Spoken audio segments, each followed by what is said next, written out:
understand that you prefer to be called by your first name. However, given the circumstances, I will call you by your last. Is that okay, Mr. Brown? That is okay, but I believe it would make sense for me to know your name first. You can call me Jessica. It is okay for me to take notes, right? I guess, if you say so. How about I start by asking you a few questions? Fine.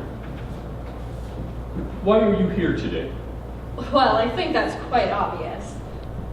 Were you expecting someone different, or will I be okay? Time will tell. So, you're interested in my company? I wouldn't be here if I wasn't. Well then, what exactly about the company would you like to know? Well, that's where it gets interesting. You see, you're not the first person I've spoken with, and if I can be completely honest with you, which I'm going to be, I know that regardless of what I ask you today, I'm still going to have unanswered questions. I see. Well, thank you for your honesty. How about I just tell you what we're all about then? I'm sure you want to know what we do at Ctrl-Z Industries. Everyone does. That would be great. Well then, the company was started by me and my business partner some years ago. We never thought the company would grow to what it is today.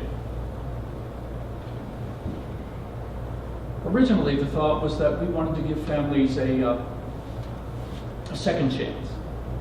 You never know when disaster will strike, and we wanted there to be an undo or a do-over. But that's the reason that... Please, don't interrupt. I hate interruptions. I was trying to speak. Now, where was I? Oh yes, do-over. We give families a choice. Live with whatever life throws their way, or continue with their lives uninterrupted. Our first successful case was the Young family, Frank Young. Frank died of a sudden heart attack. His insurance, through our company, made it possible that no matter what happened to him, his family was going to be able to have a choice. They chose to continue with their lives uninterrupted. Paperwork was done, and the family was reunited with Frank. So let me get this straight. A man dies, and then he magically lives because paperwork is done? Well, it's not as simple as the press of a button, but essentially, yes. We strive for the period between disaster and reversal to be minimal. Interesting. And how does one apply for such services? Is there a screening process, or could someone like me apply? We do an intensive background check on each of our clients. When the check clears, we create a disaster recovery plan, which goes into effect from that day forward. That still doesn't answer my question. Could I or could I not apply? I have a family. I have a husband, children. I love them, and naturally I don't want anything to happen to them. Is there a disaster recovery plan for me?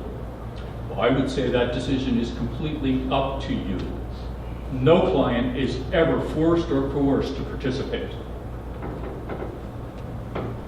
So, okay, let's just say, for example, that my husband is dying of some terminal illness and it can't be cured. I could get a call, and in an instant I would be a widow, a single mother with 2 small children. My whole world would fall apart. There is no way to right that. I'd be left with the time that I still have, and that's all. We could. I mean, I would like to help you. I could have procedures put in place that would be... And if I were employed by your company, I would know about these procedures? Well, of course not. You would be assigned to a specific task, which when combined with other tasks would lead to the company being successful. So would I be meeting with potential clients, or would I be in a cubicle somewhere filing paperwork and being kept to myself? No, I deal with all of the clients personally. But that doesn't mean I did it alone.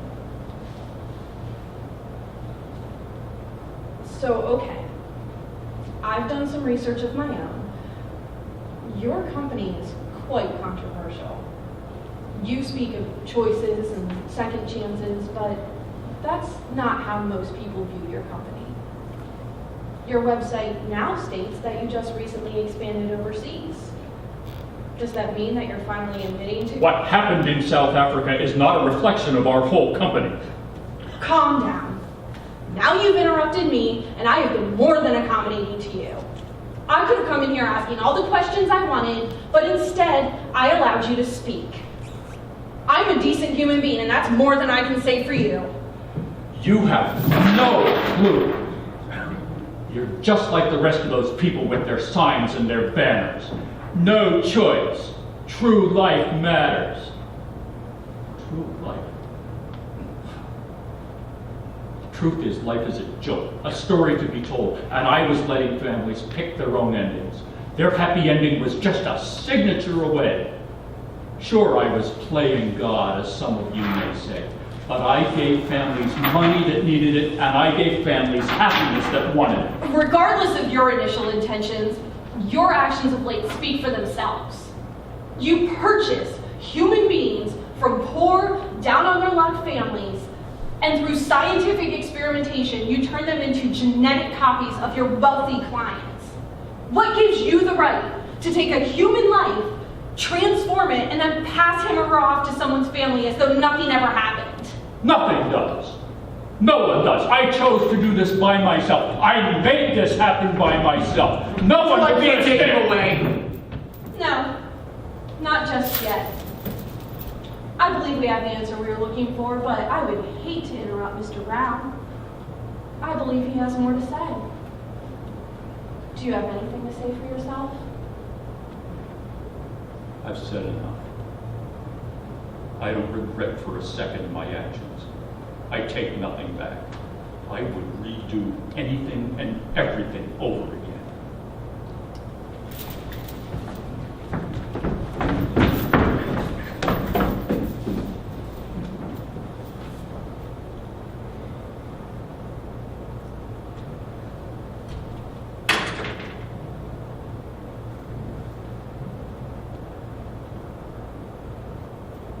Friday, 5:58 p.m. Hello, Jessica. This is Dr. Shabir. I'm calling in regards to your husband. Unfortunately, I have some bad news.